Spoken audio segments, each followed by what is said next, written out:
All right, good morning, everyone. Welcome and thanks for coming to our Technical Assistance Program Sensitization webinar. We know you're very interested to hear about how to apply for a grant. We would have launched the grant last Monday, that's May 31st. So this morning, we are just going to go through the details of how to apply for the Technical Assistance Program. With me this morning are my colleagues, Mrs. Sonia Goin, who is the program advisor, and Ms. Tanya Cummings, who is our financial assistant. And before we get into the presentation this morning, I'd just like to invite the Manager for Competitiveness and Export Promotion, Dr. Jamie Slinan, to deliver a few opening remarks. Thank you very much, Janelle. Thank you very much, team. A pleasant good morning to all persons who have logged on to the webinar this morning for our first sensitization webinar for the Technical Assistance Program. This program is a jointly funded program by the Caribbean Development Bank, the European Union, and is being implemented by Caribbean Export Development Agency. The program really has two components, but for the purposes of this morning, I will focus on the grants component, which is, I'm sure, what everybody is very much interested in. Caribbean Export, CDB, and the EU recognizes that, coming out of the COVID-19 pandemic, which has no doubt impacted upon the private sector in the Caribbean region in a negative way, that access to finance is absolutely essential in assisting the recovery of the private sector. As such, the CDB has generously allocated the sum of US $600,000 to this Technical Assistance Program. And the European Union has also put in place funds to supplement the program to make sure that we have enough funding to give grants to the private sector. The maximum grant allowed is $15,000 US. The minimum grant's $5,000 US, and we will cover all of that in the presentations this morning. I just want to reiterate that Caribbean Export Development Agency, the European Union, and CDB commits to supporting the private sector to get through these no doubt trying times. We recognize that this Technical Assistance Program is a key tool in doing so, and we want to make sure that that as much companies as possible apply for the programs and as much companies as possible receive grant funding. So I encourage everyone to sit and to listen this morning and to ask questions and to submit a proposal, because that really will improve your chances of getting access to a grant. We want to make sure that we have a breadth of strong proposals, and we hope that this sensitization webinar this morning will give you the information and the knowledge necessary so that you can submit a proposal that can access grant funding. We have a second webinar coming up, so please tell your colleagues, tell your businesses in your country to log on, and we may have a third one that we will disseminate the date, and of course we will have the materials and the presentations available to all.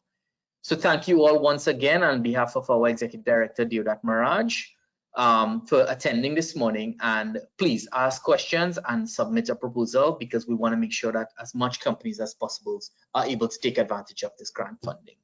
So with that being said, I'd like to turn it back over to Janelle and the team who will take you through this morning's proceedings. Thank you very much. Thank you, Jamie. And before we get into the presentation, I just want to highlight a few housekeeping matters. We will go through the entire presentation, and at the end, we will take your questions, and then we would answer them accordingly. So if you can just hold off on asking your questions, even in the chat, we would appreciate that. Because what you may realize is that as we go through the presentation, your questions may be answered. All right, so we'll take all questions at the end. Additionally, there is an evaluation that we would want to conduct at the end of the presentation. Your responses are extremely important to us, so we're asking you if you can kindly take a few minutes to complete the evaluation form when you would have received the link for such. Okay? So that being said, we will go into our presentation now.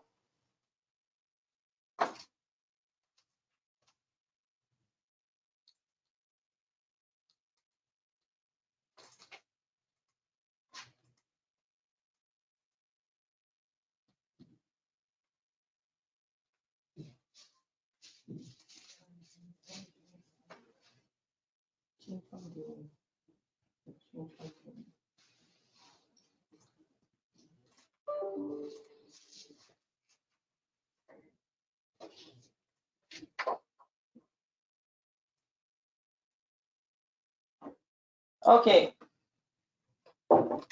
So this morning, just to give you an overview of what we will cover, we will look a bit at the background, although Jamie would have spoken mostly to that.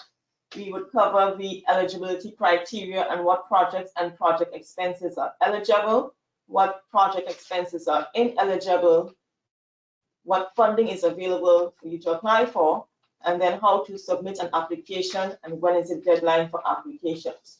We will go through the application form with you so you get an understanding of how to complete the application form as well as the budget, and then look at the checklist to make sure that you understand what you expect to receive when you send in your applications. We will then go over the evaluation process and take a look at the evaluation grid, talk about what happens when a contract is awarded, how long the implementation period is, and then briefly talk about the tranche disbursements and the disbursement process map. So like Jamie would have said before, CDB, Caribbean Export, and the European Union remain committed to the development of the region's private sector, and hence we developed this Technical Assistance Program in response to the need for financing due to the pandemic. Last year, we would have conducted a survey to understand the current and expected impact of the pandemic on SMEs across the region. And what we realized was that there was an overwhelming need for financial assistance, and more so grant funding than any other form of financing. So we developed, in collaboration with CDB, the Technical Assistance Program so that we may respond to this need. What are the objectives of the Technical Assistance Program? Essentially to provide direct support to the region's SMEs on a non-reimbursable basis. If you are familiar with our previous grant facilities, you would recall that we would have offered them on a reimbursable basis, where the beneficiary company was responsible for coming up with their own funds, spending the funds on the project expenses, and then submitting a claim for reimbursement at the end of the project. However, we have since changed this, and now we're offering the grant funding on a non-reimbursable basis. Another objective of the TAP is to provide support to facilitate activities focusing on business continuity. We do understand the challenges that businesses are faced with in this present economic climate, and some of them were forced to close or to reduce business operations. So we want to be able to provide support for business continuity. We also want to facilitate the increase of exports within the Caribbean and or the international markets. We are an export development agency, and so one of our priorities is to ensure that persons increase exports as well as capitalize on the benefits of the trade arrangements within the region. Okay? So let's look at the eligibility criteria. To be eligible for a grant, applicants must be a sole proprietorship, partnership, or limited liability company. They must also be operating or trading for at least 2 years, supported by the last 2 years' financial statements, and that's the income statements and the balance sheets, and the previous year's bank statements. And when we say the previous year's bank statements, we're talking July 2020 to June 2021. All right? To be eligible, applicants must also be legally registered and operating in one of the following CDB or Caribbean Export member states. And you see the list there. I'll pause for 2 seconds so that you can take it in. Make sure you belong to one of these member states.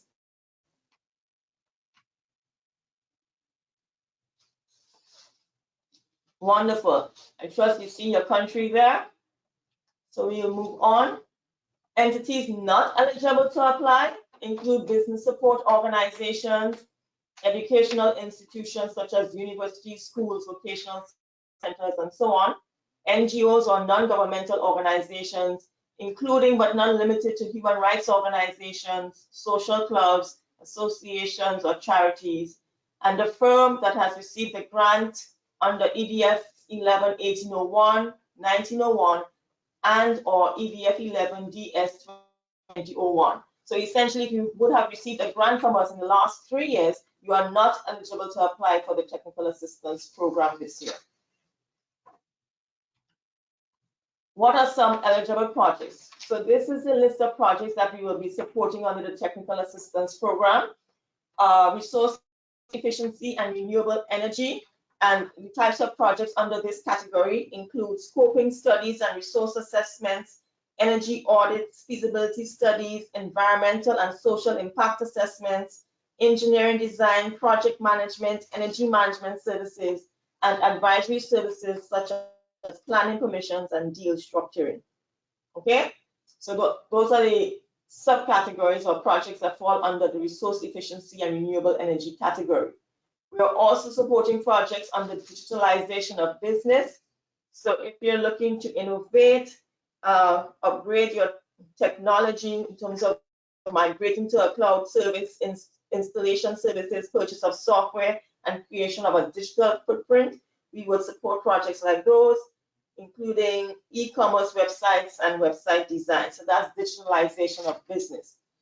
Under marketing and promotions, we are talking about projects that include branding, packaging design, brochures, virtual trade shows, and so on.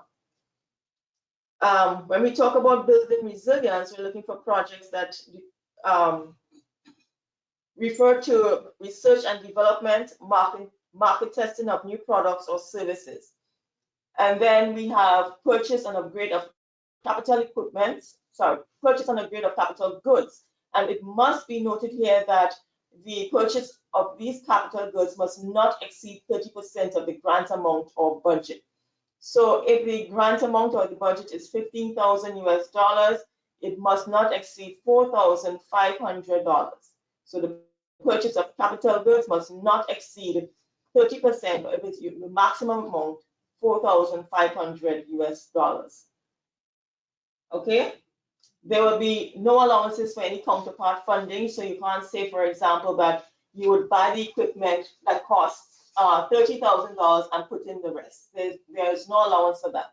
The budget must be equal to the grant amount, and for equipment or the purchase and upgrade of capital goods, it must not exceed 30%.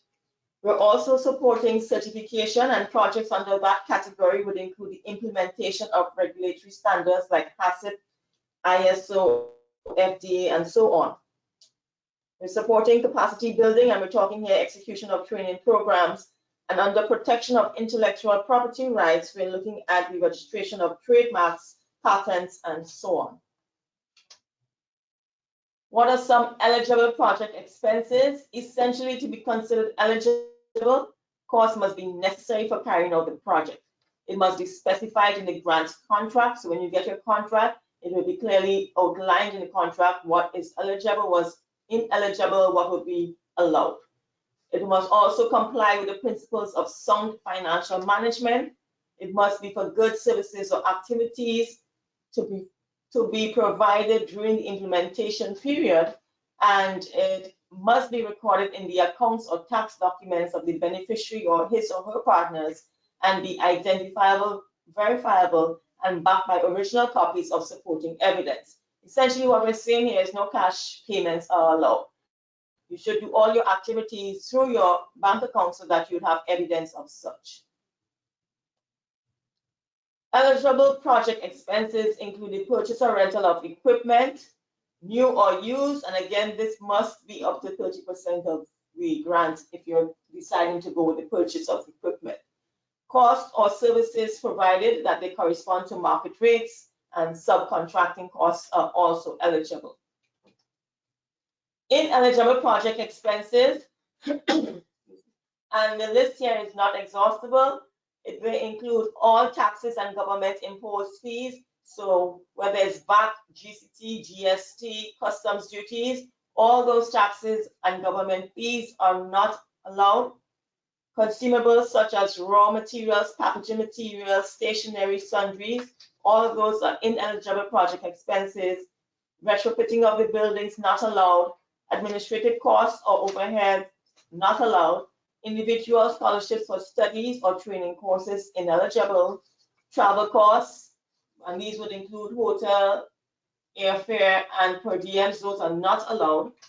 Acquisition of motor vehicles, and when we say motor vehicles here, we refer to either land or marine vehicles powered by a combustible engine or even by electricity. So no motor vehicles are allowed. Salaries, wages, and other human resource expenses. Insurance, And here we're saying not including shipping costs. So you know when you have, if you're going to purchase a piece of equipment, you have the CIF cost, insurance, and freight. The insurance there is allowed, but what we're talking about here that's disallowed is your insurance premiums. So if you're talking about to insure the vehicle or the property or your life even, those expenses are not allowed. Debts and provisions for losses or debts, interest charges, purchases of land or buildings, currency exchange losses, all those expenses are not allowed. Credits to third parties, interim financing costs, commitment fees, bank charges and service charges, payments not made through financial institutions. And again, I'm reiterating, whichever country you may be from, that no cash payments are allowed and contributions in kind are not allowed either. So what funding is available? As Denny would have said earlier, the minimum amount is 5,000 US, the maximum amount is 15,000 US. So you can apply for up to 15,000 US dollars for the grant or no less than 5,000 US dollars. I'll now turn you over to Sonia, who will show you or tell you how to apply for the Technical Assistance Program.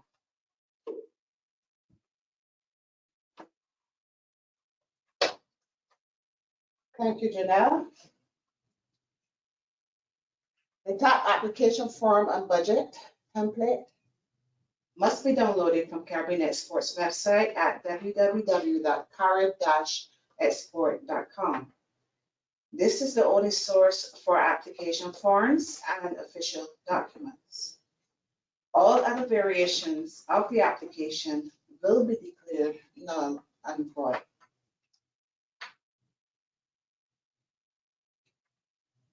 An applicant may submit only one application for this call. Applicants are required to submit 3 printed copies of their application via courier or hand-delivered to Caribbean Export headquarters.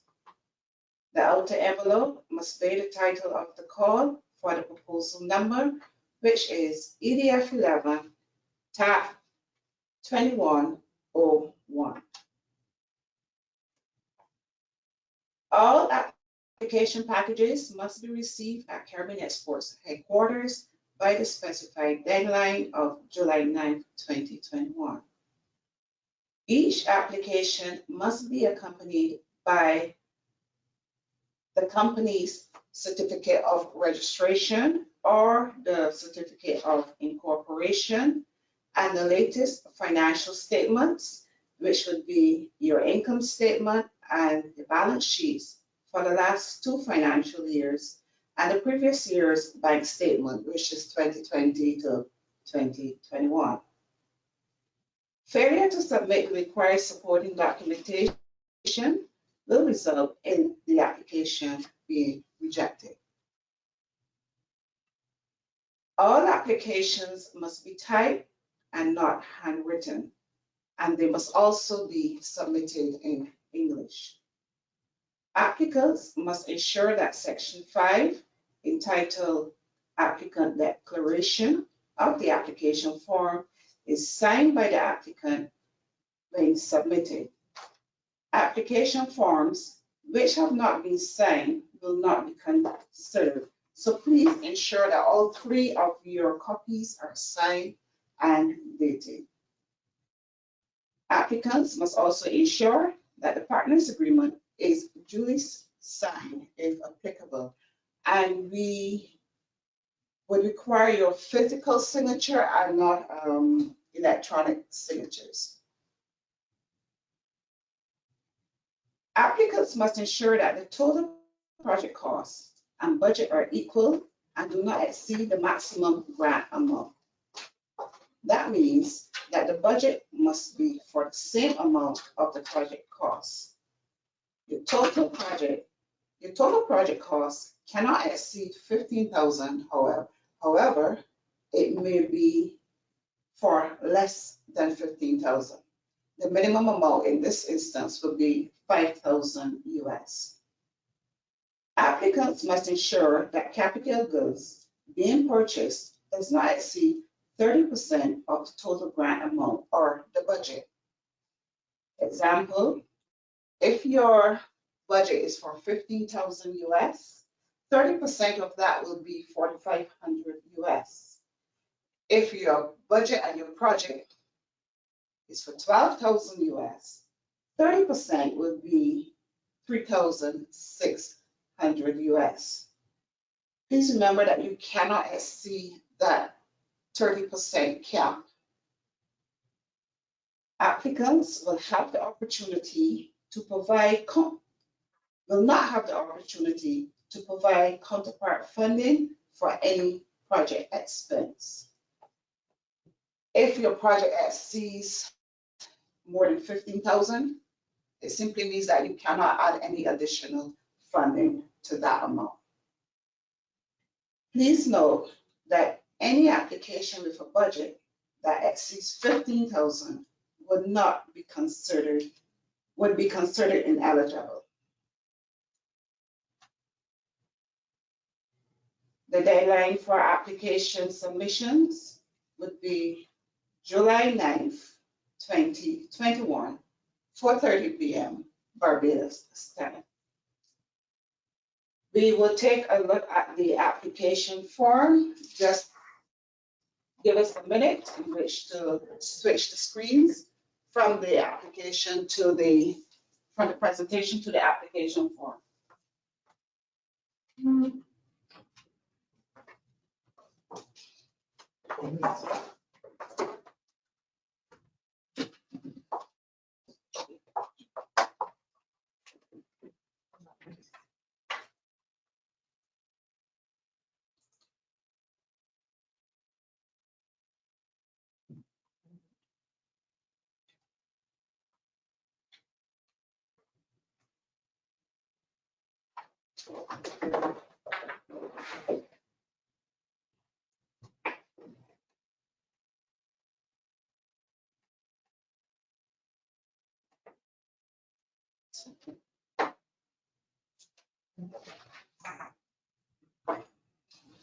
Okay. Section 1 of the application form.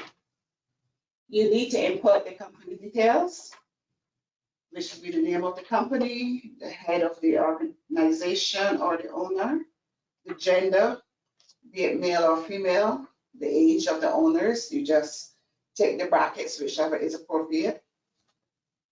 Your physical street address, your postal address if it's different, your telephone number, email, and website.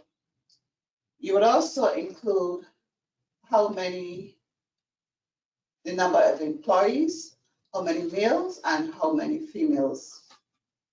The main contact, the person that we will be liaising with. If it is more than one person, you would input the details for that person here in this box. Section 2. Your total project cost must be equal to the total of your budget, which is Annex 3. Earlier, we would have indicated that the maximum amount that you can apply for is 15,000. So that means if you're applying for 15,000, your project cost should be 15,000 and your budget should also be 15,000. 2.1. Give an overview of the company or organization and include the types of products or services that are being offered by your company. That means we would like to see a historical overview of your company, the types of services that are being offered, the types of goods produced, the number of employees, the export markets, and projected areas for growth. 2.2, give an overview of the project. We will need you to explain and outline the details of each activity to be undertaken. Explain the types of personnel, whether it be staff, consultant, who would be required to undertake the activity. List the problems or challenges, issues that the activities intend to address or resolve. Ensure that the activities are in line with the project activities, the project objectives, and results. The activities are to be completed in 4 months. This would be indicated in 2.5 of your guidelines. The activities must also be reflected in the detailed budget. The action plan should summarize all activities to be completed as well as indicate the resources to be utilized. 2.3, how relevant is the proposal to the objective of the Regional Private Sector Development Program and the TAP? We will be looking for you to explain if the project will lead to a tangible or desirable result, indicate how the objectives will be measurable, and how the outputs or results of the project will validate the success of the activities.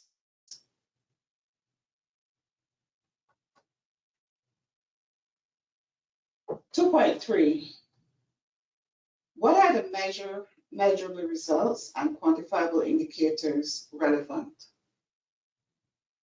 to the objectives? Your measurable results could be an example of increase in annual sales, promote your market products, increase visibility of the company's products, increase the production output by 30 or 25%. Example of your quantifiable indicators will be an installation and operation of new production equipment, the number of products produced, your market research report, the number of products sold for the year, production of collateral materials such as brochures, advertisement, and promotional events. 2.4, explain the relevance and importance of the project to the company and the needs and constraints to be addressed. How are the proposed activities linked to the overall growth of the firm? What you need to indicate in this box would be, what are the present challenges affecting the company? How will the proposed activities remedy or resolve, improve the existing challenges? What are the implications for the company if the present challenges are not addressed? Are there any new opportunities to be explored? How will the proposed activities realize these opportunities? How will the proposed interventions affect the growth strategy of the company? 2.5, how will the project contribute to innovation, digitalization of business, resource efficiency, renewable energy, or cross-cutting issues such as climate change, gender equality, and youth development? Examples would be, how will the technology transform the company? List any environmental issues, concerns that will be addressed by the project. Indicate if there will be support to gender equality and provisions of equal opportunity. And will there be the development of new products?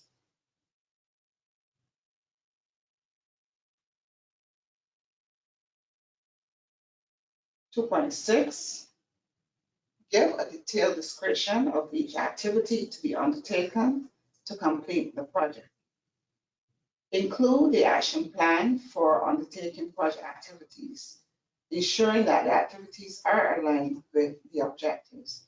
Example of these could be virtual trade show, equipment upgrade, or market research. In the box below, you would list the timeline for each activity. For example, the trade show could be for 2 months. The equipment upgrade, it could take a period of 3 months. And the market research could be for about 4 months. 2.7, give a detailed description of the project team, that is the staff, consultants, who will be managing the project activities.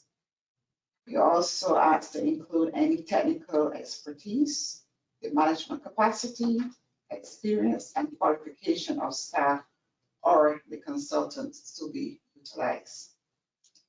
In this box, we would expect you to provide a detailed description of the management team or personnel, years of experience in managing the company's business. Demonstrate the years of experience and qualifications of the management team or personnel to be involved in the project. Demonstrate how the existing management structure or personnel have the capacity to complete the proposed activities. If a consultant is to be recruited or hired, the type of consultant required should be stated, as well as a level of expertise.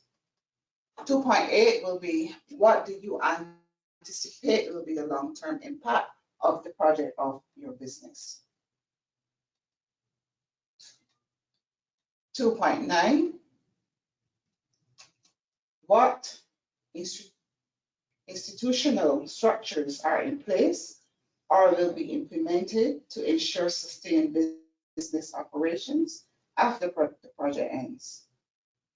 An example of this would be the completion of the proposed project will result in increased production of goods, which would result in increased revenue that will be utilized to facilitate improvement of other areas of the company and sustainability.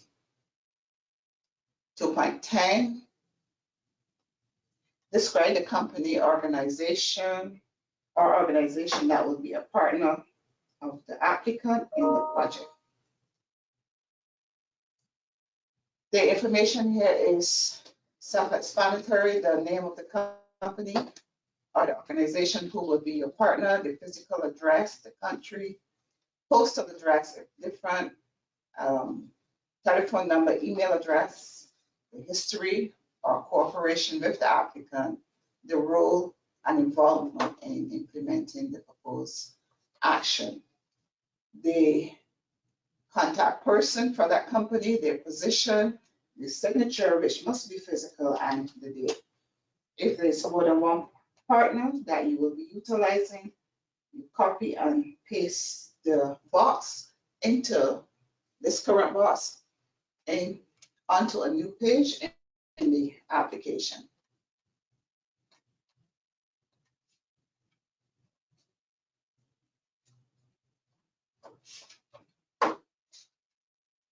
The budget.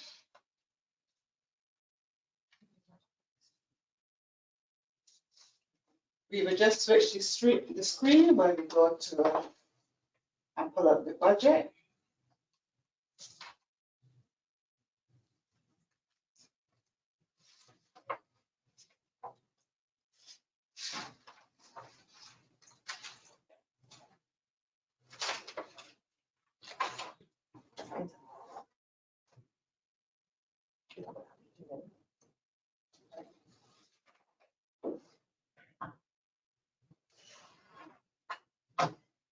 The budget must be submitted in US dollars.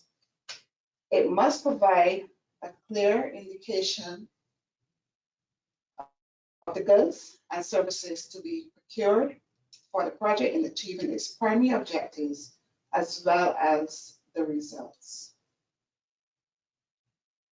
Component 1, capital goods. Your capital goods cannot exceed 30% of the maximum budget. If your budget is for 15,000 US, then 30% of your capital goods will be 4,500 US. That is if you are purchasing any goods, any equipment, any office equipment like computers, laptop printers. If you're going the route of renewable energy, you're purchasing solar. That component cannot exceed 4,500 US if your total budget is for 15,000 US. Now the headings that you are seeing here, component 1, that heading cannot be removed. However, the subheadings of 1.6, 1.2, 3, 4, 5, and 6, these are here as a guide for you. You may not be utilizing any of these subheadings. You can switch those headings out. Again, that's heading 1.1, 2, 3, 4, 5, 6, and tailor your budget to your project.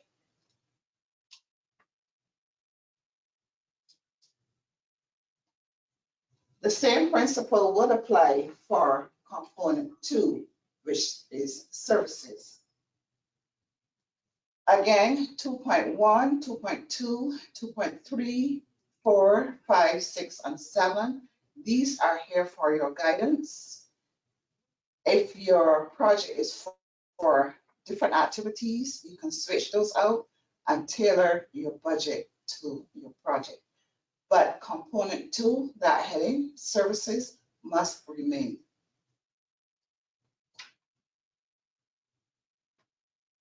If you are utilizing the services of a consultant, what we would recommend is that you list the various consultants in that line. Say 2.3, if you're utilizing three consultants, let's say a consultant for website development, one for project management, one for research and development. In that line, you can break out the consultants, you can list all 3 of them, but in the cost section, you can put the global figure for the consultants. You don't necessarily have to break out the amount for each consultant. Why I am saying that you can put the global figure for the consultant, some consultants may charge more than the other, and the objective here is for you to maximize your budget line.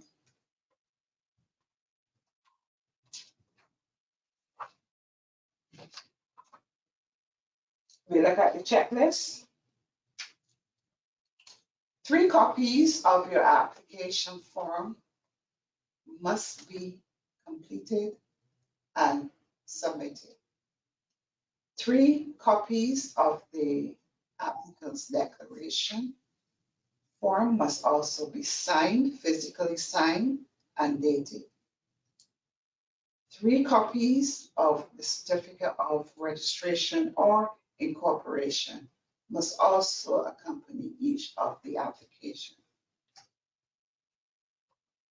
3 copies of the applicant's latest financial statements, which would include your income statement, your balance sheets for the last 2 financial years and the previous year's bank statement, which is 2020, 2021.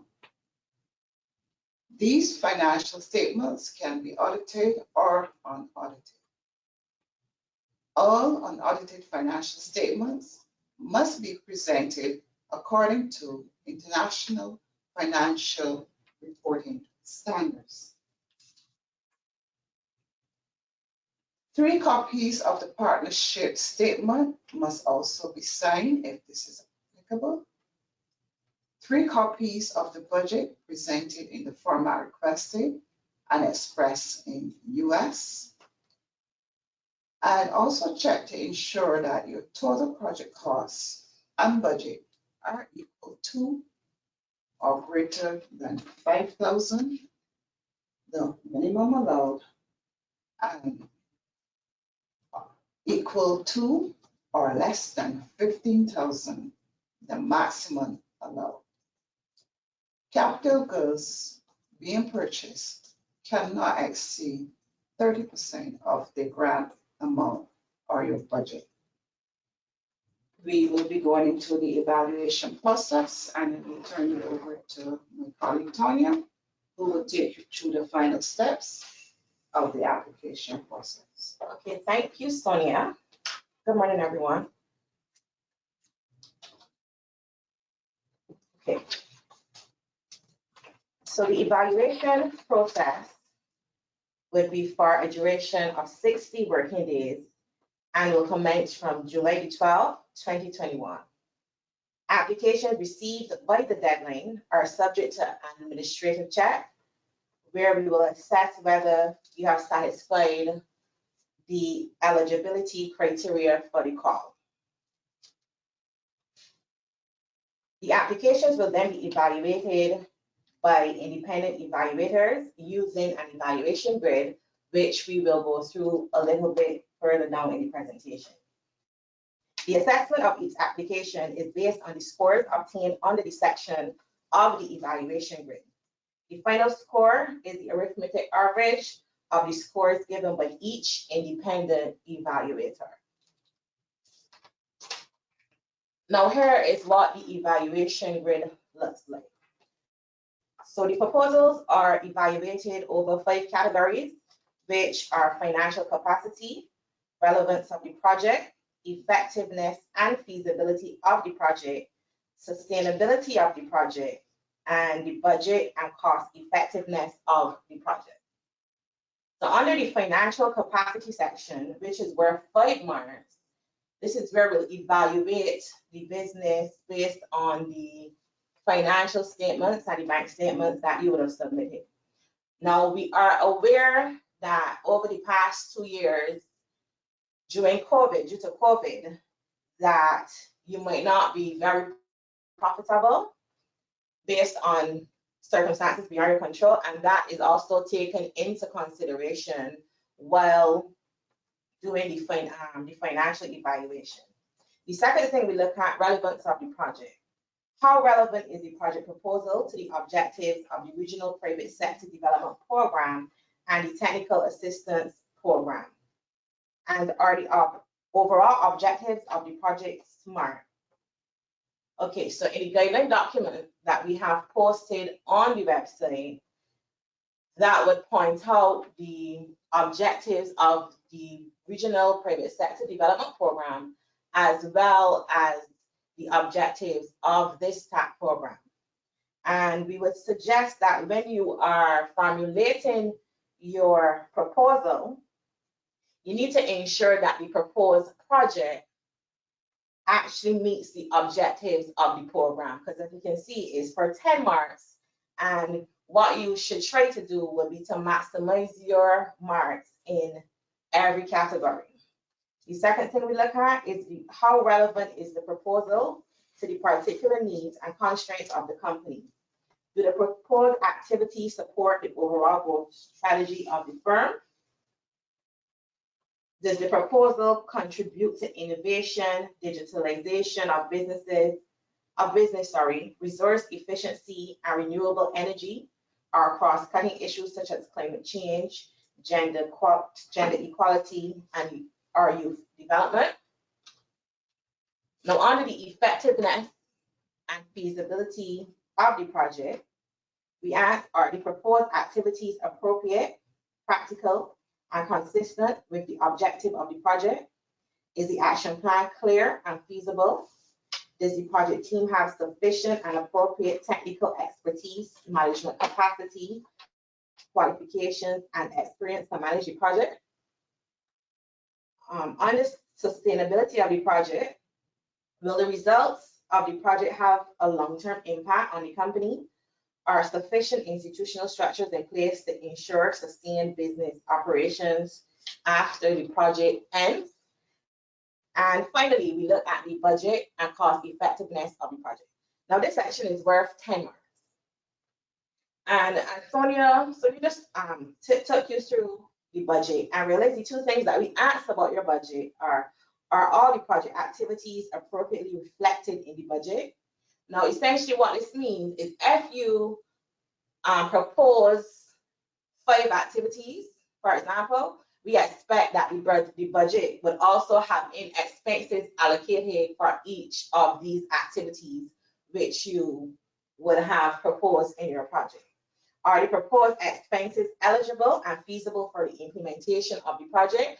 And again, pay attention to what is eligible and what is ineligible, and just ensure that when you are preparing the budget, that every expense is actually an eligible expense and is actually necessary and feasible for the implementation of the project. And this is 10 marks. Once you do those 2 things, this is guaranteed 10 marks. Okay, we move on. Applications receiving an average score of 60 or greater out of 100 will be ranked according to their average score. All ranked applications, though eligible, may not be awarded a grant due to the pre-assigned value of the financial envelope allocated for the call for proposals. So what we're saying here is that we have a pre-assigned value in terms of the amount that we have to disburse in the grant funding. So there might be situations where you actually pass the 60%, but the grant funding ran out along the way, so you were not able to get a grant. Award of the contract. Caribbean Export will officially inform applicants by email whether they have been awarded a grant. Successful candidates may then be contacted to clarify items listed in their budget before the grant contracts are signed. Grant contracts will be dispatched by courier to beneficiaries who reside outside of Barbados, while those residing in Barbados will collect their contracts from our headquarters here in Barbados. Beneficiaries have 1 month from the date of the contract being signed by Caribbean Export to sign and return their contract to us. Now, implementation period. The project implementation period under the TAP grant is 4 months. So for example, if the grant contract is signed by the beneficiary on November the 12th, 2021, then the implementation period of the contract will be November the 13th, 2021 to March the 12th, 2022. We're now moving on to tell you a bit about the tranche disbursement. The funds will be dispersed in 2 tranches. The first tranche will be 50% of the eligible project costs, and all funds must be utilized before requesting the final tranche. And with the final tranche, the remaining 50% of the eligible project costs will be dispersed. And the disbursements obviously will not exceed 100% of the total eligible project costs. So if you were awarded a grant for 15,000 US, what this is saying is that your first tranche disbursement will be 7,500 US, and then the remaining balance will be the other 7,500. Okay. So I know it sounds easy, but we need you to know that there's still a process to follow. So while it is an advanced grant, there's still some documentation requirements and reporting requirements that has to be met before we approve the funds for disbursement. So the beneficiaries must submit the supporting documents in accordance with Annex 4, which is our procurement and disbursement procedures, to Caribbean Export for verification and approval to receive the first tranche. For the final tranche, the beneficiary can only receive the final tranche if Caribbean Export verifies and approves all the required reports, which is the narrative and financial report, along with the supporting documentation for utilization of 100% of the first tranche. So for example, you send in all of the relevant documents to us for verification and approval, complete your reports, we disperse 7,500 US to you. You're supposed to go and undertake the activities we would have pre-approve the money for, and then provide us with the necessary documentation so that we can verify that the funds were spent according to on the activities that they were approved for, before then we release the final tranche disbursement. So on the next slide, we will have a look at the disbursement process. It is important at this point because it's important for your budgeting. So seeing that the grant funds will be disbursed in 2 tranches, planning and coordinating your activities and budgeting for them accordingly is very, very important. Now, in the disbursement map, we will make reference to quite a few annexes. These annexes can be found online, and if awarded, will also be part of your contract. So Annex 4 is the procurement and disbursement procedures. Annex 5 is the request for disbursement. Annex 6 is the narrative report, and Annex 7 is the financial report. So we're just going to briefly go through the steps. The first step, when the grant contract is signed by both parties, being Caribbean Export and you, the beneficiary, the implementation period begins the day after you sign the contract. Step 2, the first tranche of funds, beneficiaries source competitive and comparable quotations for the purchases of all goods or services, then submit electronically to tapinfo@carib-export.com for approval while indicating your preferred vendor.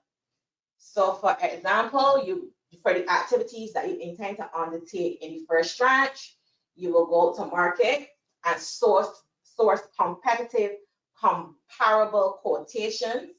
So if it is for a set of computers, we expect the corresponding competitive quotation to be for computers with the comparable specs, comparable sizes. Brands does not matter, as long as the specs and the size of the monitors and all those things add up.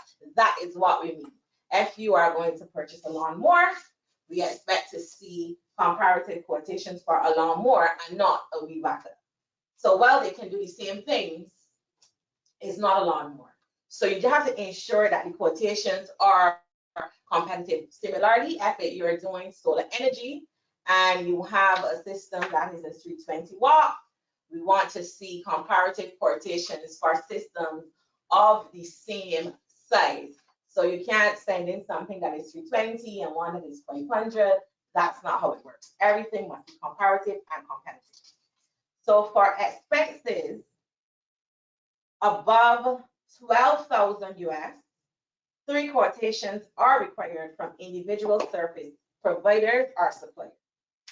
For a cost less than 12,000 US, 2 quotations are required. So you send the quotations to the dedicated email, and you would send the quote and you will indicate your preferred vendor. In the event that your vendor is not the most economical as per Annex 4, the disbursement and procurement procedures, you would also have to send a letter of justification for your choice and requesting approval to select that vendor. Step 3, once the approval of quotations is received and approved, then we will take you through the next step. So the next step would be to enter into a contract with the service provider or supplier and secure the original invoice for goods and services. Now, the chronological date order is important with the documentation. So essentially, the reason for the step process is to ensure that when you submit that documentation to us for approval, that you have everything in order. So you source the quotes first. After the quotes are approved, then you go ahead and you reach out to the vendors, you get the contracts, you sign the contracts. After the contracts are signed, at that point then you go and acquire the invoice. So you're not supposed to source everything and then send to us. You're supposed to pay attention to the steps and follow the steps. So step 5, beneficiaries must submit the contracts, invoices, the completed report I spoke about earlier, the request for disbursement, and the completed financial report to us again electronically for verification. Once approved by CE, beneficiaries must submit hard copies of the quotations, original contracts, invoices, and the request for disbursement via courier in accordance with the Annex 4 procurement procedures. So essentially what we're saying here is that when you send us all this stuff, we say, okay, we give you the go ahead. You'll then have to courier the original documents to us. So the documents that you would have sent to us would just be used for prior approval, so that when the original documents reach us in Barbados, we will then forward the claim to our finance department for the disbursement of the funds. Step 6, CE disburses the first tranche of funds within 15 working days of receiving the original documents by courier, which was highlighted in step 5. Now, step 7, for the final tranche of funds, beneficiaries repeat step 2 to 5 and submit the following additional documentation. So we want the Annex 6 first tranche financial report, original proof of payment, supporting documentation for the first tranche of funds, extended, the receipts, copy of checks, etc., and the source of funds, which would be the bank statement. If you made it by credit card, that is what we need to see. So essentially, after we advance these funds to you, we then approve the quotations, invoices, and contracts. We send you the money, and after you make the payments, following the procurement and disbursement procedures, then in order to trigger the second 50%, you'll have to provide us with the proof of payment showing that obviously you went and paid the suppliers or paid for the equipment that you were supposed to pay for. We need to see your bank statement, and we need to see, right, the proof of payment. So we want proof of payment, and we need the source of funds. So step 8, CE disburses the final tranche of funds within 15 working days of CE approving the original documents by courier, which are highlighted in step 7, which is again the proof of purchase and the source of funds for the first tranche. And finally, step 9, within 2 months of completing the project or the end of the implementation period, beneficiaries must submit the following in accordance with the Annex 4 procurement and disbursement procedures for the Technical Assistance Program, which is the final narrative report, again, the original proof of payment and supporting documentation for the final tranche, and again, the source of funds. And an addition here would be the grant assessment report. Now, point to note is that Caribbean Export reserves the right to undertake the necessary actions to recover, suspend, or cancel tranche payments to beneficiaries who do not reconcile any expenditure of funds received under the first tranche or final tranche disbursements, and or fail to satisfy the procurement and disbursement procedures for the Technical Assistance Program. Now we will head on to the question and answer. At this point, we will just unmute the mic. So what we will do, I will go, you can use the hand raise feature. You can go in, use the hand raise feature. I'll go to the attendee list and I will call your name and unmute your mic. And at that point, you can ask a question. Also, before I start calling names, after the presentation, we will send out a survey. It will come from SurveyMonkey. And we are asking you to kindly take at least 5 minutes out of your time to complete the survey. The information captured in the survey is very important to us so that we can continue to improve our program. Your feedback is very, very important, and I do thank you in advance for taking the time out to complete the survey. Now we will begin with the questions, and the first person I'm seeing here with their hands up is Alamando Cox. Pardon me if my pronunciation is incorrect, but your mic is now unmuted, so you can go ahead and unmute and ask your question. Hello, good morning. Can you hear me? Can you? Yes, I can hear you. Go ahead. Excellent. All right, good. Thank you for the presentation. Just a few questions. When it comes to, there's a term used, the document must be duly signed. Just need clarification on that. Does it mean it has to be authorized by a JP? Does it need power of attorney, or is it just an officer of the company? Just the officer or the head of the organization, not justice of peace or Okay. All right. Thanks for that. Another one. In terms of the project cost, does it include the local value added tax that is for the company, the country? Should we, that $15,000 would be inclusive of the tax or not?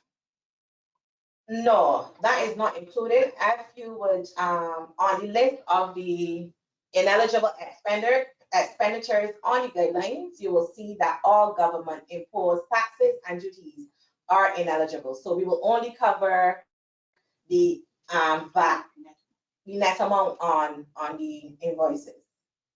Got you. All right. And my last one is there is a section in the document that spoke to ineligibility for business support organization. Can you expand a little as to what is defined as business support organization?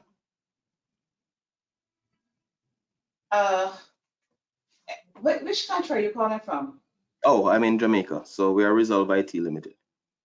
Okay, Jamaica exporters, JEA, that would be considered a business support organization.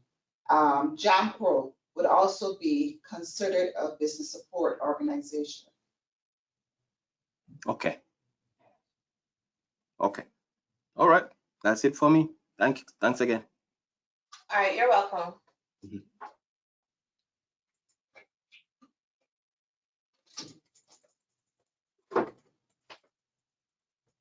Okay. Dale Trotman. You can go ahead. Hello, you can hear me? Yes, I can. All right, it was a great presentation. One of my concerns is with where you say the quotations for a cost over $12,000, you have to give 3 quotations. No, I think this is just my opinion. Yours may vary. I think that needs to be especially when you're looking at tech entrepreneurs who may be already working or who have development teams that may not be on site working on the application, because it would make more sense for them to continue with who've already started the app than in terms of getting quotations from different tech companies who wouldn't understand the application per se and may not be able to give an accurate quote or quote that relates back to that application or software that is being developed. So I think with a tech company, this could be slightly different based on the fact that more likely you would be working with a company that already understands the app, has dealt with the app from the beginning.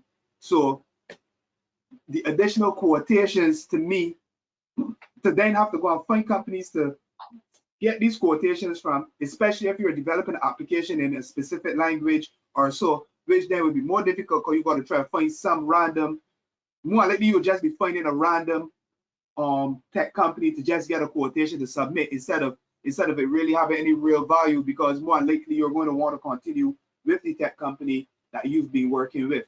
I don't know what your thoughts on that, because I say that because, like, for me, to find 2 other quotations with a tech company that develops in the language that I develop in, it may be a task, and to me it's not a necessary task because they already have a team that assists with that. Okay, so here's the thing. I do understand where you're coming from, but at the end of the day, we are doing a funded agency, okay? So the procedures are laid out by our donors, Okay. the rules and regulations. So while some procedures may be rigid and inconvenient or, you know, not make sense to you, it is just basically we have to follow the rules. So in the procurement is to satisfy the requirements of the donor. So what I'm saying to you is I understand you have a certain company that will be more familiar with your app, right?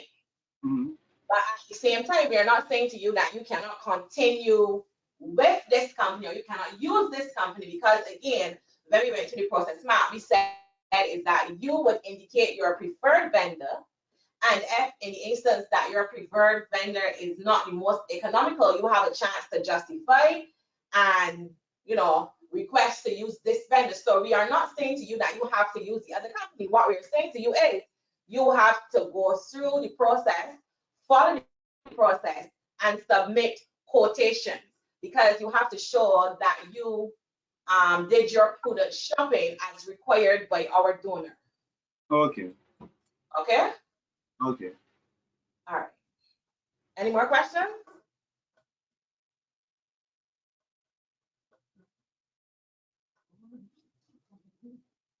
Okay.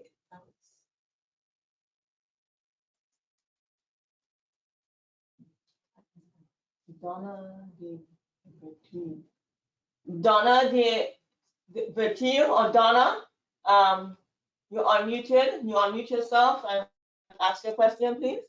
Hi. Similar to what the gentleman before just was referencing, is it that the entire budget, if the entire budget is over 12,000 US, you need 3 quotations? Or is it that one activity within the budget is over 12,000 US needs a quotation? So for instance, if my budget is 13,000 and within my budget, I have 7 different activities, a computer, a desk and chairs, do I need 3 quotations for each of the relevant activities adding up to the 12,000 US? Or is it that if I just have one vendor for an activity that's over 12,000 US, that requires 3 quotations? The quotations is per expense. So if you're buying chairs, you'll have to submit. I am assuming that chairs will be less than 12,000. So right, that was. Yeah, so in the case of the chairs, you need 2 quotations for the chairs. If you're buying computers, you need 2 quotations for the computers. Whether you choose to use one particular company who would quote you, let's say for instance, you go to a company which offer everything you need for the office supplies, right? You have your computers, you have your chairs, you have your desks.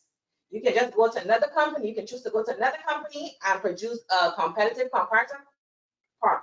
quotation, again, for the same 3 items, right? Or you can choose to use other vendors, but you need to, for every expense, you need to have the applicable amount of quotation. So it's not based on the invoice total or the budget line total, but rather the individual expenses. Activity. Okay, clear. Yeah. Donna, and one last question. Before you go on, I want to add to that based on your example, and I know it's just an example, remember the purchase of those 3 items cannot exceed 4,500. Correct. So you would not have a case of having to find 3 quotations, but just 2. Okay, well, that was my main point, was if it's the total budget or if it's the individual activities, and I think that was clarified. And one other question, based on the process, you're saying for the first tranche to be disbursed, you need to have the quotations done. Is it that in the original application process, those quotations don't need to be done before then? So for you to fill out your budget, you would need to have gotten quotations to know what your budget requirement is beforehand. You can go online for that provider. Some providers have their goods, their services online, and you get a cost from that. Okay, so it's just sort of an estimate to fill out Yes. the application, it's just a guide, and then after, for the first tranche, then you get the actual physical quotations. Yes, bearing in mind Oh. that, so for the application process, you don't have to send in no quotations whatsoever, you're just getting it to build your budget. And because if you are awarded the grant, all the quotations submitted to us must be within the implementation period as well. Okay, thanks so much. You're welcome.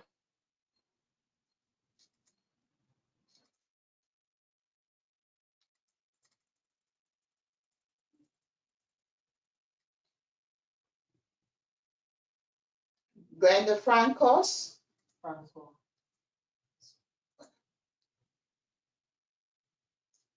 Glenda Francois. You can go ahead and unmute your mic and ask your question if you still have a question. Get your hands down.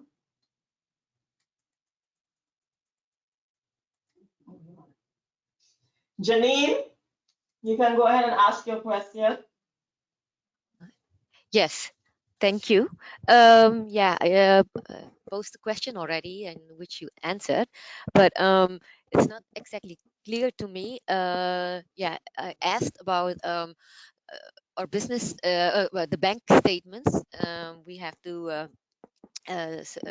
provide that, but we've been in the business for several years, so we are a healthy company, but we've been impacted by COVID, and we had to severely reduce in cost and restructure. But yeah, if you would just at first glance look at our statements, you would say, oh, this company will still manage even without the grant. So how much, yeah, but we cannot grow at the moment, and I invest in other things that we would have done before COVID. So how do you take that into account? I mean, is it worthwhile that I still apply? Or is it Yes, only it's for worthwhile companies? that you still apply. We would just assess it when we're doing our financial assessment. Okay. You have bank statements, period? Excuse me, sorry? Do you have bank statements or you don't have any, period? No, I have the bank statements, but yeah, I mean, Yeah, so do you you can go ahead only? and start using them. When we do the financial assessment, we would use them to assess the business financially. Okay, but if you would say, yeah, it's a healthy company, I mean, do you then say, would you then reject the application, or is it just the total package as well? Because if it's just solely the bank statements, I mean, we can manage, our operations will continue even if we don't get the grant, but do you prefer then companies that are impacted more? All right, Janine. If we went through this with the evaluation grid, you would, if you would recall, the financial assessment I did. is 10 points, right? Yes. And then other 90 points for the other sections of the application. So you need to take that into consideration, making your decision to apply or not to apply. Okay, and the 10 points, that is like if you're unhealthy, yeah, so to call it, if you're really impacted, then you would get 10 points, and if you're a healthy company, then you would get 1 point. Is it in that order? You have to bear in mind that you're not only submitting your bank statements, you have to submit your income statement and your balance sheet as well. Okay, For okay, the last 2 years. okay, that clarifies. Yeah, Yeah. that helps. Okay, thank you.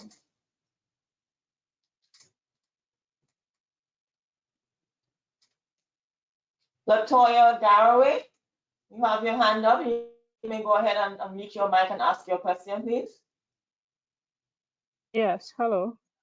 Hi. I was just wondering if it is allowed to submit information for 3 projects or 3 project areas within one application. So for example, can I submit an application for training, certification, and marketing within one, or do I have to just choose one?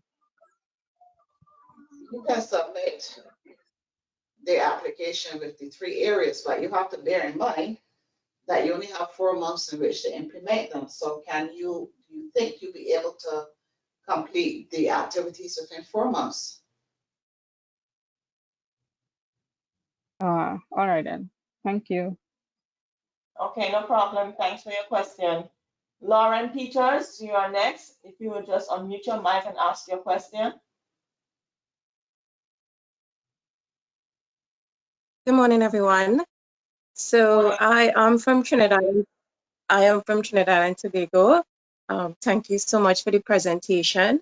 Regards to marketing, online marketing and the trade shows, most of the trade shows are virtual. Getting quotations for virtual marketing or the trade shows regards to the time of application, which is in July, and then 60 days after you all check through our documents, the virtual trade shows would have ended in that time. Would it be okay to give quotations for international trade shows? Would you all accept that? Yes, we would, but it would have to be within the time frame of the contract if you're awarded the grant. You said that there's a virtual trade show that will be what, commencing in July? Yeah, it happens in the ending of July. Yeah. So that would have already passed. So if you want to Yeah. apply to other international shows that would commence later in the year, then you can apply for funding for those virtual trade shows. Okay. And one other question. We were founded, company registered in 2019, March 2019, operations from July 2019. So would we fall into the 2-year mark of operations that you all requested for the documents, for the financials? But you would have to tell us that. Do you have financials for those 2 years? Yes, we have financials for the last year. And then, well, you said you all wanted the balance sheets from July 2020 to June 2020. So we will fall in that, but as I'm saying, we need your income statement and your balance sheet for the last 2 okay. years. So do you have those for the last 2 years? Yes, yes, we would fall into that as of this month. So, okay. Because I know you all asked about previous years, but we only started in March 2019. Okay, just don't mix up the bank statements with the financial statements. So we need 2 years financial statements and 1 year's bank statements. I mean, yes, bank statements. Is that clear? So I have a question. So the 2 years financial statements. Okay, so that's what I'm saying. We would, yeah.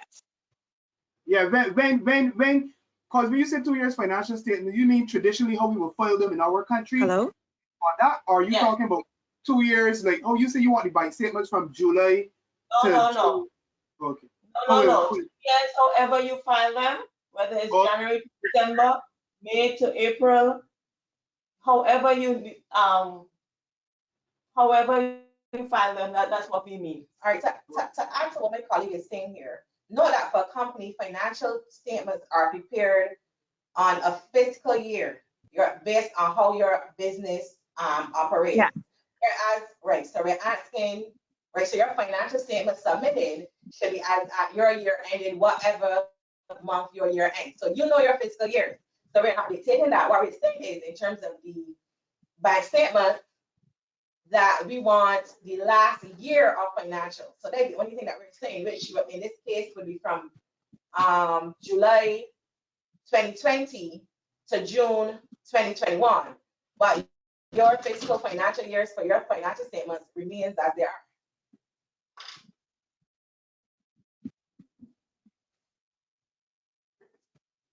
Is that clear? Yeah, that's clear. It's clear. Well, for me at least. Okay, thank you. Lauren, is there for you as well? Okay. Okay. You all broke up in the ending, but the 2 years, what I'm saying is 2 years financial statements. We won't have that because we restarted in 2019.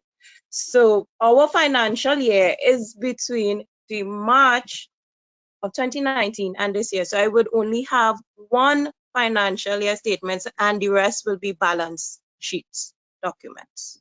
Is that okay? Or you must have 2 years financial statements? You must have 2 years financial statements, which is 2 years balance sheet and 2 years income statement.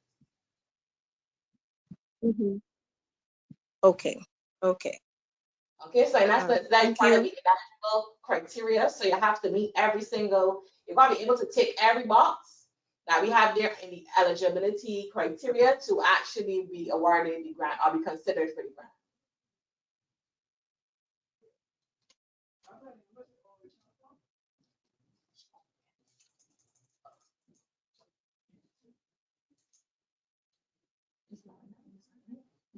Okay, so the next person, Lucilla Lewis.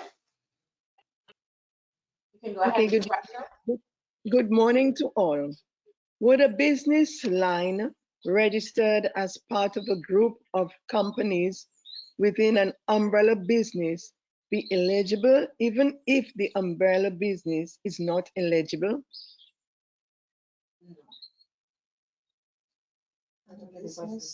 You want to repeat the question for us, please? Would a business line registered as part of a group of companies within an umbrella business be eligible even if the umbrella business is not eligible? If the subsidiary company is registered on its own and has Right. no bearing on the parent company, you will consider it as a separate entity, Right. and so not affiliated with the parent company. So you can't say you're submitting financial statements from the parent company on behalf of the subsidiary company or any sort of affiliation. You can't partner, with the parent company or any affiliation again with the parent company. The parent company is ineligible for the grant. The subsidiary company must stand on its own. Okay, thank Thank you. you. Next question. Agri-processing.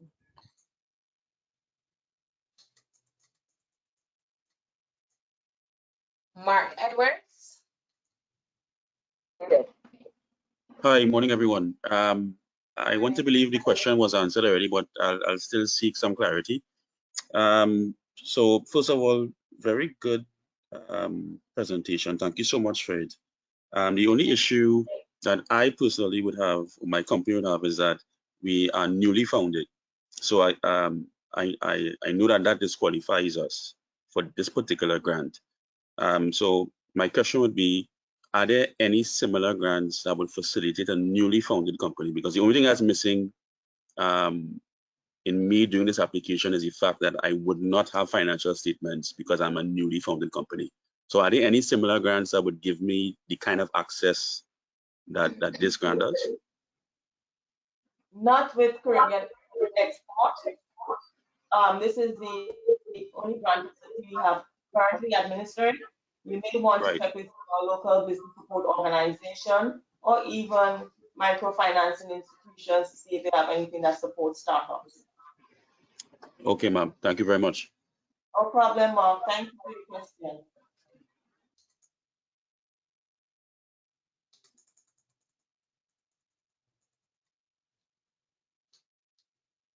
Natasha, leader, you may unmute your mic and ask your question. Hello, good morning. Can you hear me? Yes, we can. Okay. I was asking a few questions in connection with what I heard at the launch, which was last week, Monday, but I haven't been able to get some responses back. I found that they were focusing or mentioning a lot about women and youth-owned businesses. So is it that there's going to be an emphasis on the persons who get this grant to be women and youth owned and persons who are of indigenous. Those are the three areas that they stated last time. They said to increase employment in youth, women and indigenous groups.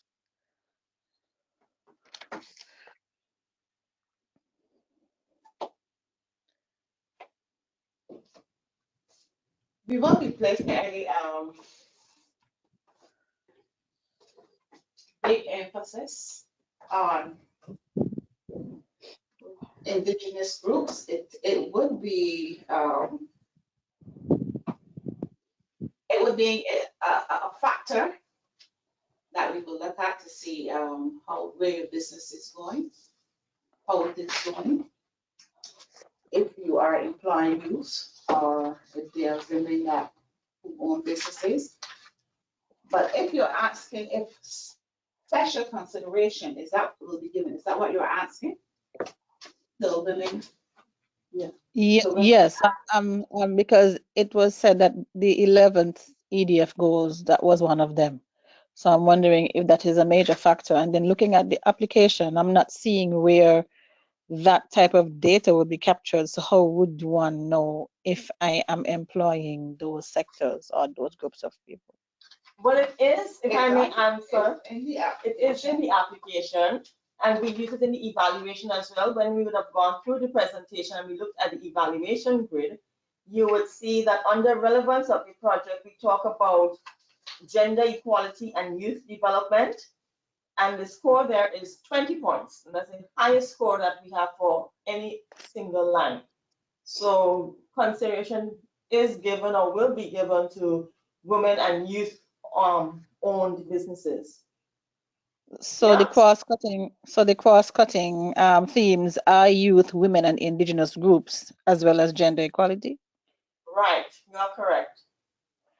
So when you're Okay. outlining that in section 2.3, 2.5. 2.5, yeah, you would make reference to how you are competing in that area, or how you Okay. stack up in that area. Okay. Okay. And what age range do you consider to be youth? 18 to 35. 18 to 35. Yes. Okay.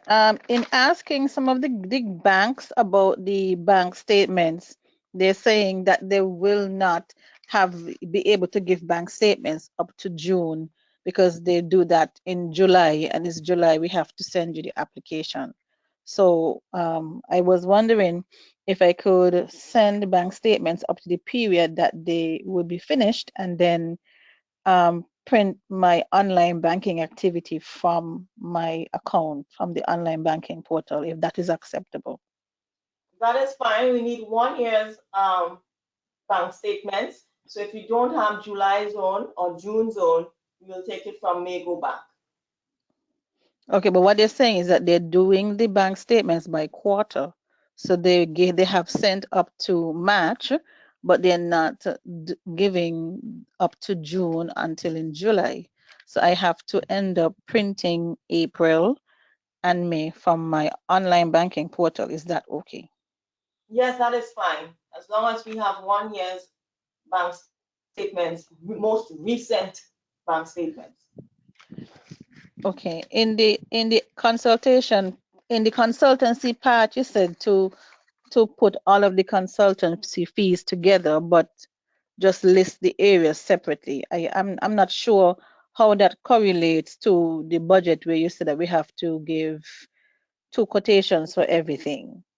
So is it that you have to give 2 quotations for every consultant, but use the highest quotation in the budgetary area?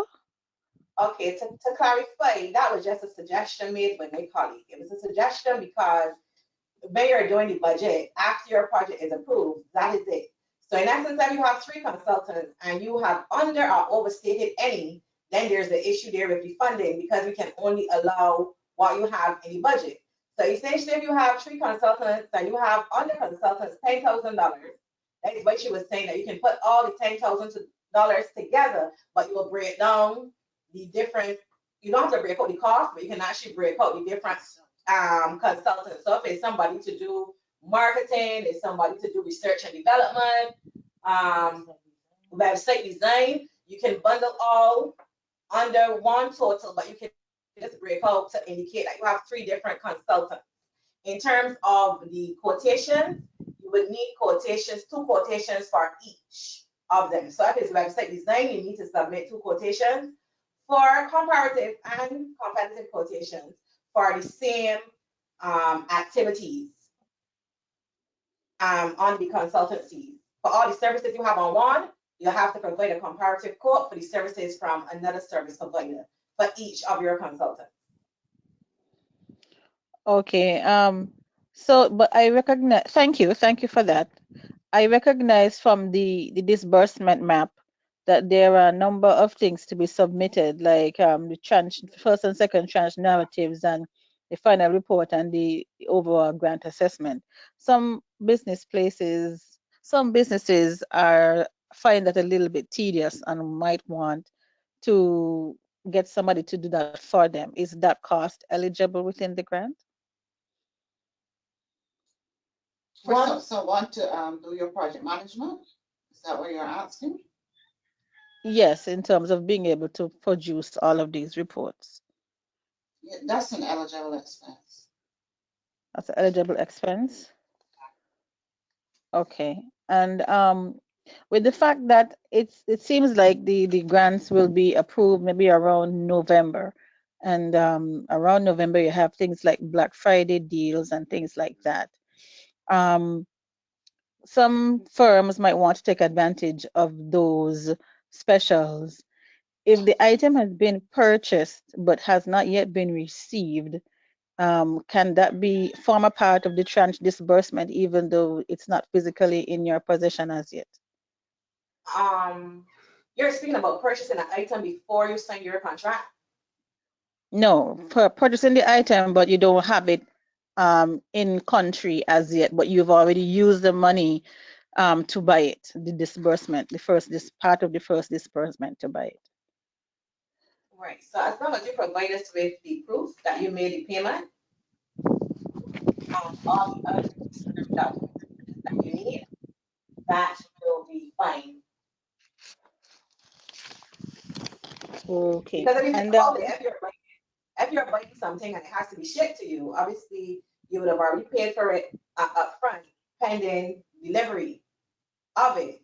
So therefore, what we're asking you is just proof that you paid, let's say Amazon, you paid whatever supplier. That's what we're asking you for. Proof that we sent you the funds to pay the approved vendor and that you paid the approved vendor. But obviously before the end of the implementation period, then you'll have to provide us with the relevant evidence that we need to ensure that it was actually delivered and it's there. Okay, so I need to show proof before the end of the 4-month period that it was delivered. That is correct. Okay, and what are the objectives of the Regional Private Sector Development Program, please? Okay, you can just go on the website and download the guideline document. We have, I guess, at least 2 pages there, which outlines all of the objectives of the Regional Private Sector Program, as well as the objectives of the TAP program. Okay, and if you intend, for example, because of the COVID and all of the lockdowns, which we kind of still are experiencing, if you intend to outfit a space that is in your residence as a training area, is that an eligible cost, like buying chairs, maybe a tent, tables, and things like that, even though it would be located in a space where you're living in?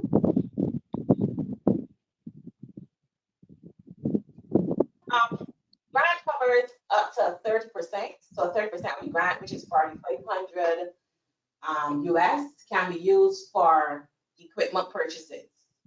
And again, some of the questions is based on your project in its entirety. Based on what you propose will be the overall determination of whether something is eligible or not. So at this point, we can't tell you because it's in your house or because it's next door, whether or not. You would have to put forth for your case accordingly when you're developing your project proposal. Okay, the reason why I asked is because I know that y'all said anything to do with vehicles that is, even if it is to retrofit a vehicle to be like wheelchair access or something, y'all are not doing anything as it relates to vehicles. So and I know that vehicles and land are not eligible. So I'm just checking to see if I should even bother putting it forward that, hey, I would like to do like a training area.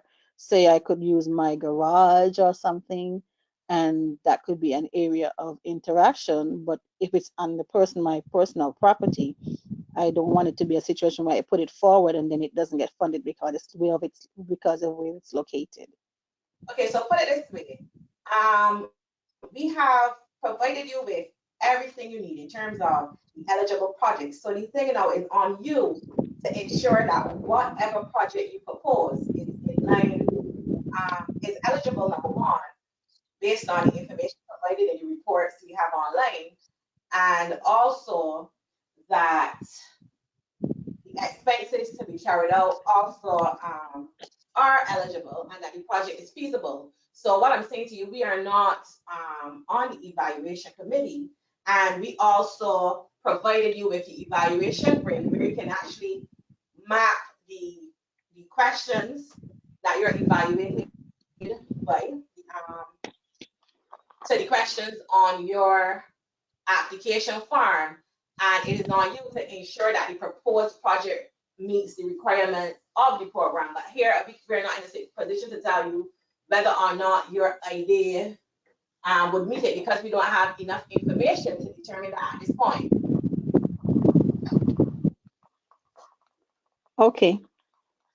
Okay, so I would advise you to go ahead and look at the guidelines, have a look at the application form. Then on the guidelines document, there is the evaluation scoring rubric, and you'll be able to match the questions on the application form to that and ensure that the information that you provide there is sufficient, that the evaluators will be able to have a holistic understanding of the project that you're proposing. Okay, my last question is about certification. You said that scholarships are not applicable, but if a sole proprietor is trying to get certification, is that applicable? Because the person is a person who is functioning as a sole proprietor, but they're trying to get probably project management certification or some other type of maybe Prince 2 or some one of those other ones. No, personal development certifications will not be allowed. Okay. Okay, thank you very much.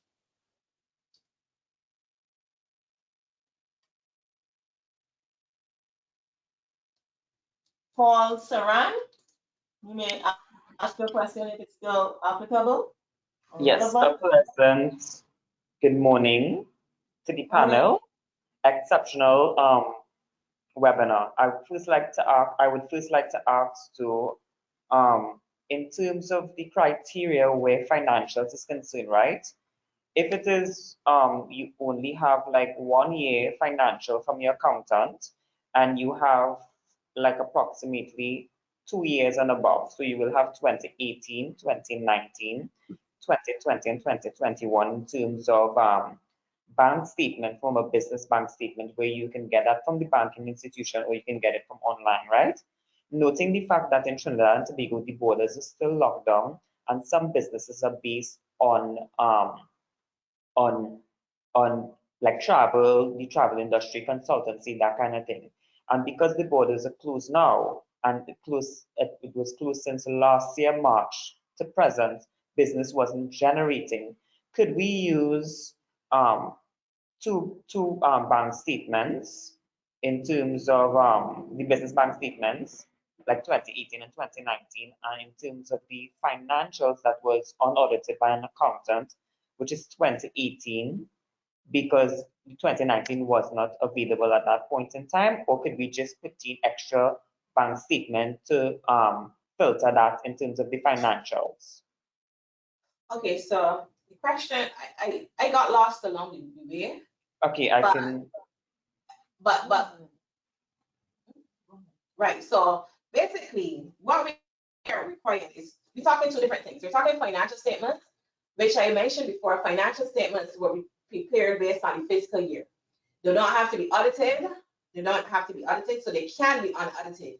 So you can get, even if you have one officially done, you can submit a draft financials for 2019,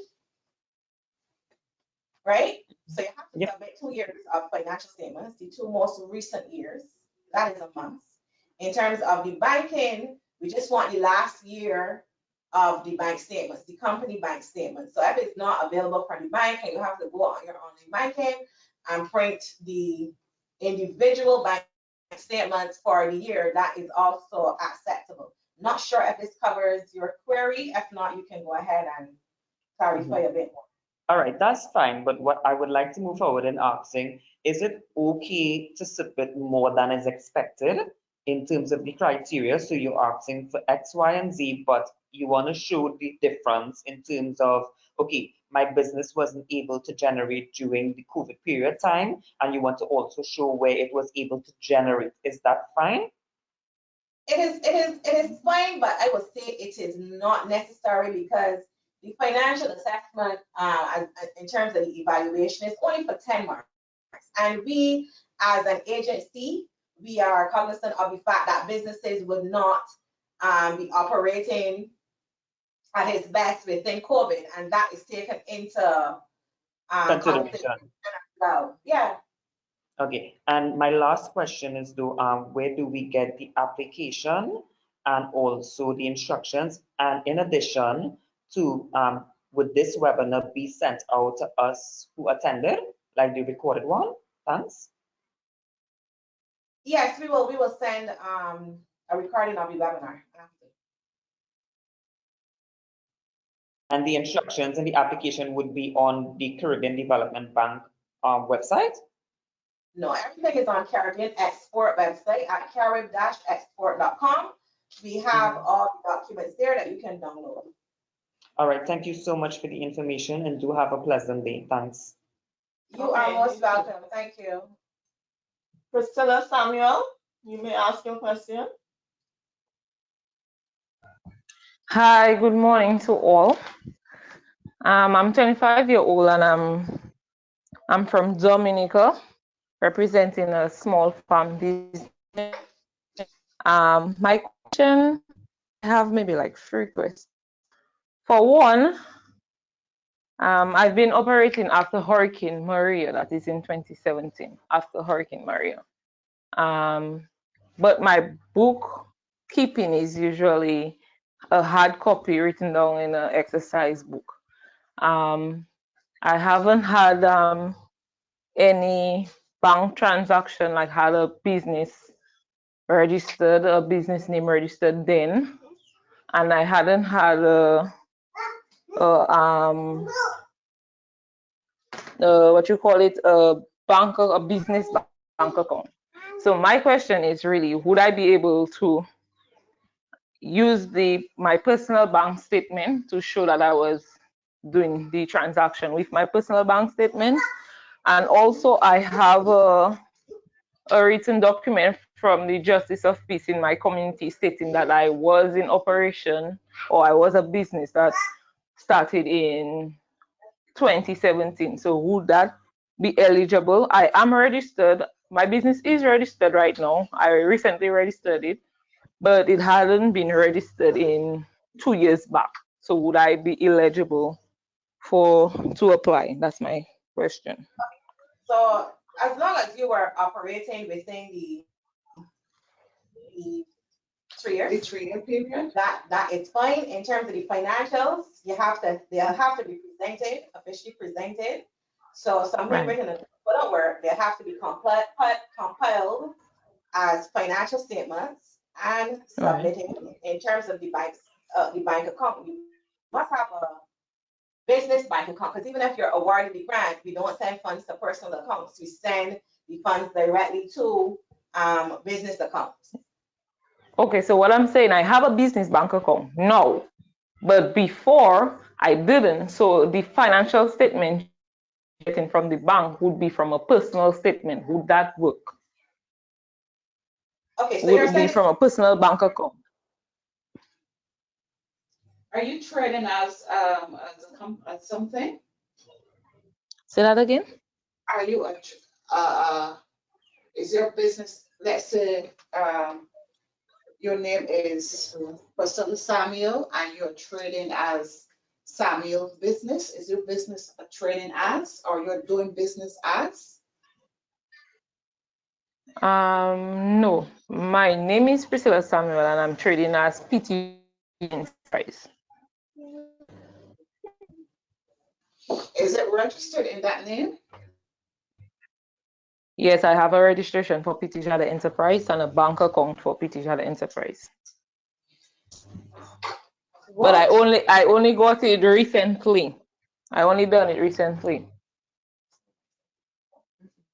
in this instance, the personal bank statement, because what we want to see is that, because as you can imagine, like we don't know which is your personal expenses versus the business expense. And when we're doing the evaluation, we need to be able to see, you know, the type of business that the, you know, the ins and outs, you know, the debits, the credits, to see activity.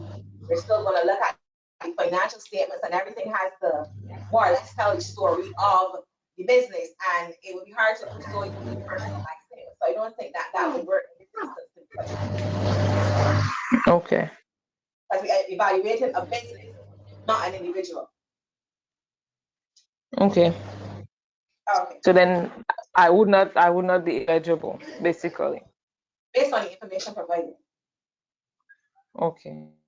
No, thank you. You're welcome. Thanks, Priscilla.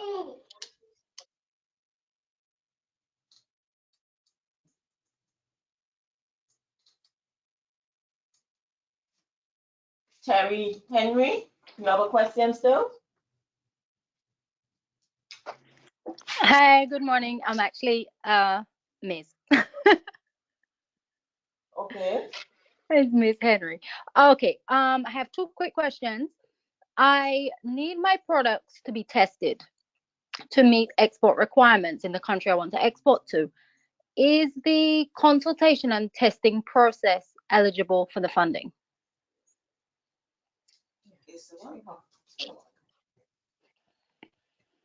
Could you repeat?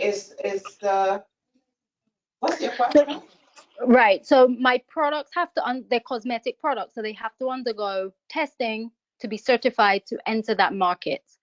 So I want to know if that testing process, the consultation for the testing will be eligible. Which is the standards and regulations. Yes, that will be eligible.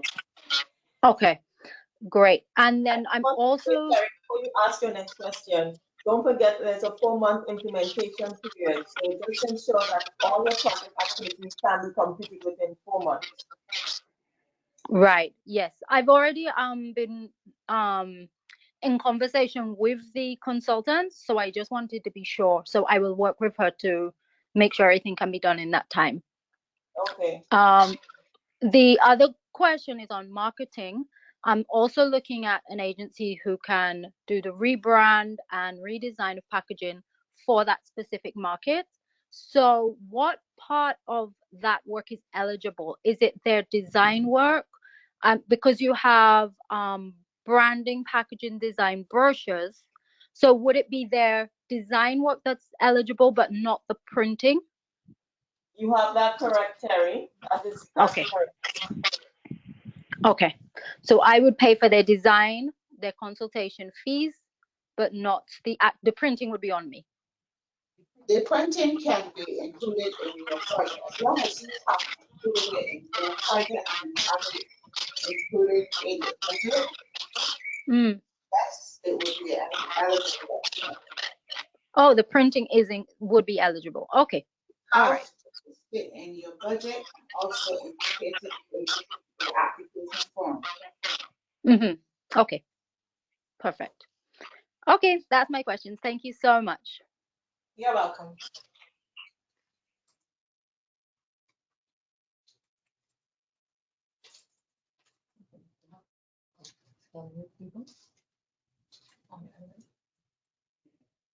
Okay, we're just checking to see if we have addressed everyone with their hands up.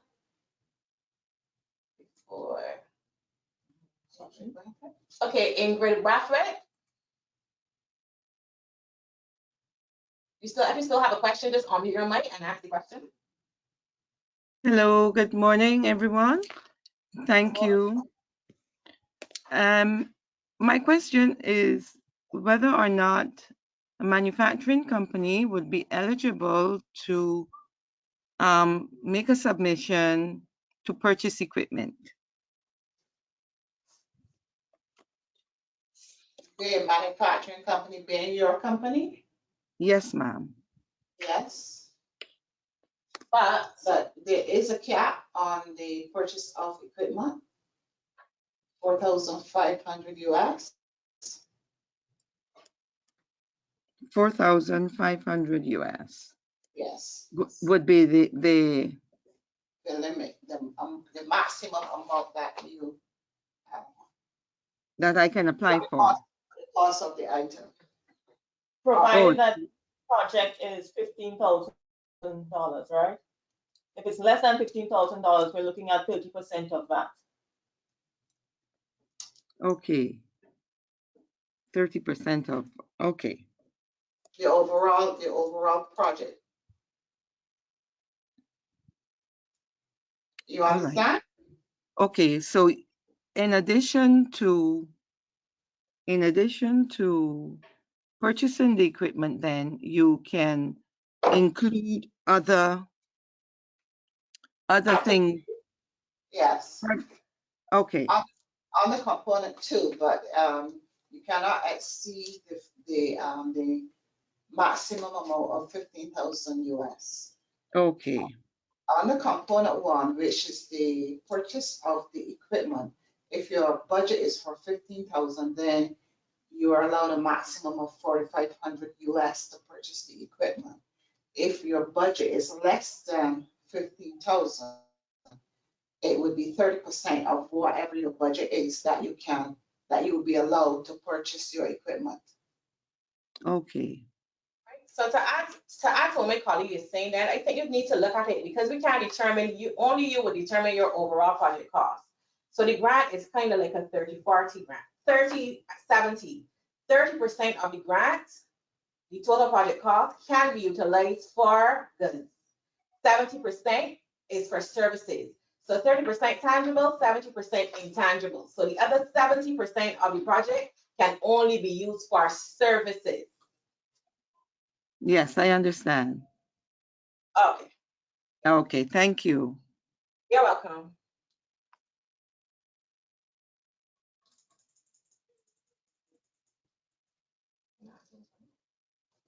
Eastland, Hyan Lawson. Yes. Hi. Good morning. It's morning still. Yes. Hi. Good morning.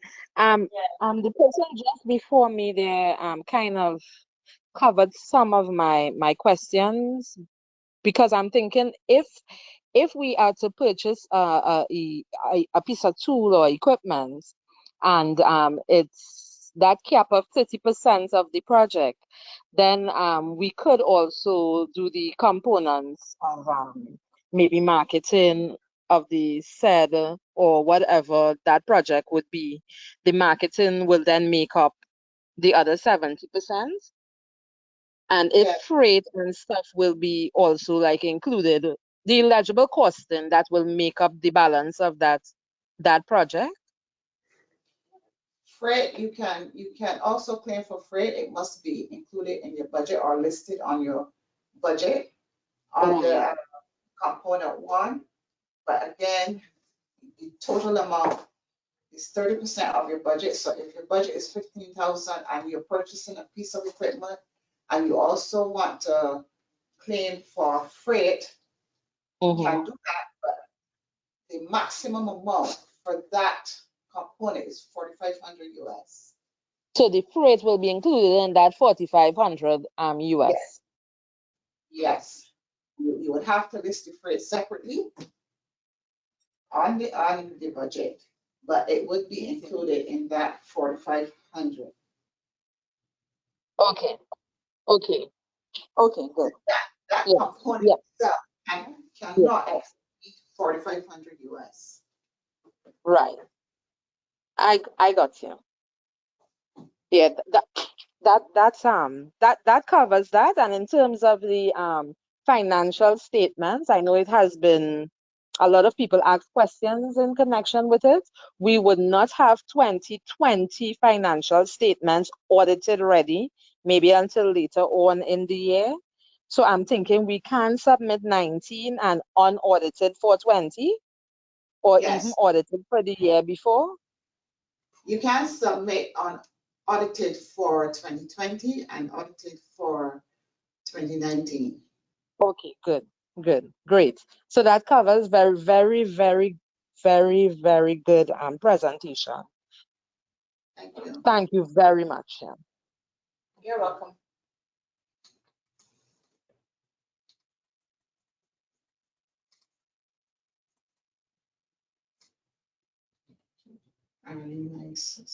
Okay, Arlene. Nice. Hi.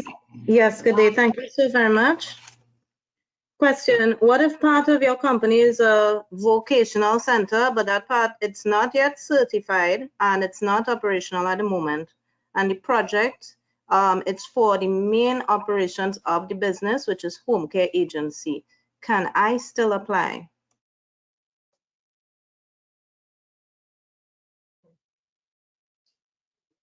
Part of the company is vocational. And the other part is? What are you registered as? We are registered as a home care agency that does training, geriatric training. So this is a commercial entity? It's a limited liability. Okay. Yeah, you would be eligible to apply in that case because you're registered as a limited liability company. Thank you very much. Okay.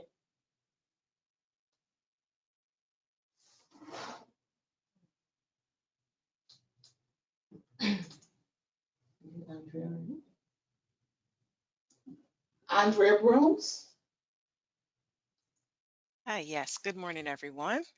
My question is in relation to the disbursement process. So I know before you get the final tranche, you're required to submit all the necessary documentation. But I think I also read in there as well that you need to ensure that all of the funds were spent. So let's just say after submitting all of your documentation, you only spent 7,000 of the 7,500 that was dispersed in the first tranche. Will the final tranche be withheld because you didn't spend the full amount? Well, you're supposed to exhaust all the funds, all of the funds. So whatever is dispersed to you, you have to spend everything and account for it before we send the final tranche to you. So that's why when I was going through the process map, I said, you know, you have to ensure that you budget and plan your activities accordingly in a way that you will be, you know, able to utilize all the funds that are dispersed to you. Okay, understood. Thank you. You're most welcome. All right, Alamando Cox. Oh, it's okay. We answered your question already. Now, there's actually a new one. I'm just going through the document while listening to the other participants. How do you classify software development? In some cases, persons see that as capital expenditure. And some persons use it as operational. Considering that there is a 30% of the budget that is capped to capital expenditure, how is it that software development is categorized in this instance? Okay. So the development of these, the products are not the products, sorry, the expenses, because you have to buy the software, whatever it is that you need to buy goes in that 30%. Now, again, the grant is a technical assistance, which is more or less something intangible, whereas it's just for services. So if you have to hire a consultant to do some type of research and development or to install the software, that goes in the 70%. any time and training, any tangible good or soft, anything that you have to actually purchase in order to do the upgrade, that is what can go into the 30% part. But anything pulling from the 70% can only be a service. Okay. All right. Thank you. You're most welcome. All right, thank you. I think we've answered all the questions this morning.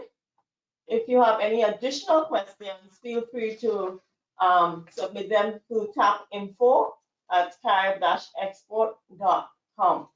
Again, the evaluation forms will be sent to you. We're asking you please to take a few moments to complete that. When you get the link, you just take a few minutes to complete that because, again, your responses are extremely important to us. So thank you again for coming. Thank you for your questions and take care.